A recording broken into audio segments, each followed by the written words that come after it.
அச்சு ஊருக்கு கிளம்பி போயாச்சு. நான் ஏற்கனவே சொன்ன மாதிரி தான் நம்ம வீடியோஸ் எல்லாமே வந்து ரெக்கார்டட் வீடியோஸ் தான். அவன் கிளம்பி போய் ஒரு 4-5 நாளைக்கு மேலே ஆயிடுச்சு. நான் இப்போ தான் வந்து ஒன்றா ரிலீஸ் பண்ணிகிட்ருக்கேன். அஸ்வின் இருந்தது என்னமோ ஒரு 1 வீக் தாங்க. ஆனால் இந்த 1 வீக் நாங்கள் ரொம்ப ஜாலியாக என்ஜாய் பண்ணோம். சூப்பராக இருந்தது. ஃபேமிலியாக, ஃபன்னாக, என்டர்டெய்னிங்காக, வேறு லெவல் என்ஜாய்மெண்ட்டுன்னு தான் சொல்லணும். ஒரு 6 மந்த்தாகவே பார்த்திங்கன்னா ரொம்ப மிஸ் பண்ண மாதிரி இருந்தது. ஏன்னா அவன் ரொம்ப பிஸியாக இருந்தான். காலைல போனால் நைட்டு தான் வருவானா. நான் ஊருக்கே போனாலும் பெருசாக அவனோட டைம் ஸ்பெண்ட் பண்ண முடியாத மாதிரி இருந்தது.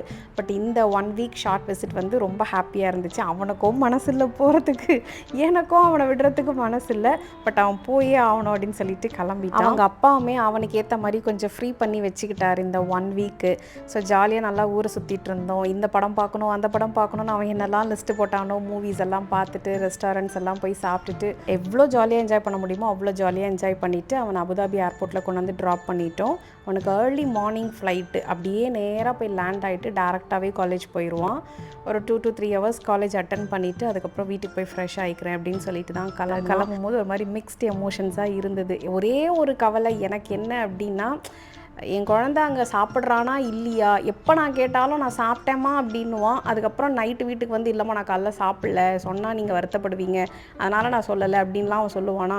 அதெல்லாம் தான் கொஞ்சம் ஒரு மாதிரி கஷ்டமாக இருக்கும். ஸோ அப்படிலாம் பண்ணாதடா, முடிஞ்ச அளவுக்கு சாப்பிடு, உடம்ப பார்த்துக்கோ அப்படின்னு சொல்லிட்டு ஆஸ் யூஷுவல் அம்மாவோட வருத்தம் அதுவாக தானே இருக்கும். எங்களுக்கும் சில கமிட்மெண்ட்ஸ் இருக்கிறதுனால இப்போதைக்கு இந்தியா பக்கம் போக முடியாது, அவன் கூட இருக்க முடியாது. So okay, anyways Ashwin next month திரும்பி வந்துடுவான். ஒரு 4 வீக்ஸ் தானே, இப்படிங்கிறதுக்குள்ளே ஓடி போயிடும். தேங்க்யூ.